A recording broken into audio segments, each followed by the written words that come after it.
Hii ya vijana wenzangu. Vijana wenzangu, tafuta mwanamke wa watoto wako. Tafuta mwanamke atakayetunza ndugu zako. Tafuta mwanamke mwenye roho nzuri. Tafuta mwanamke atakayefundisha watoto wako kazi ndogo ndogo, kusoma, atakayefundisha kufua. Usitafute mwanamke atakayefundisha watoto wako kuzurura kwa majirani. Hata kama upo kazini, watoto wanazurura kwa majirani.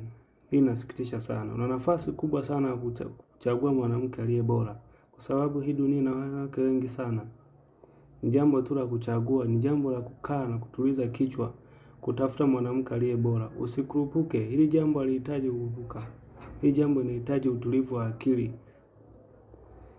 Na kama ukikosea kwenye hili jambo, basi maisha yako yameshaanza kuwa ya shida. Tafuta mwanamke. Hii dunia ina wanawake wengi sana. Usiumbishwe na sura, usiumbishwe na shepu ya mwanamke. Tafuta mwanamke mwenye akili kichwani, sio mwanamke mwenye akili ya kujipodoa. Hii dunia ina wanawake wengi mno. Tafuta mwanamke aliye bora. Tena na kuomba kama ndugu yangu, tafuta mwanamke aliye bora, mwenye akili timamu.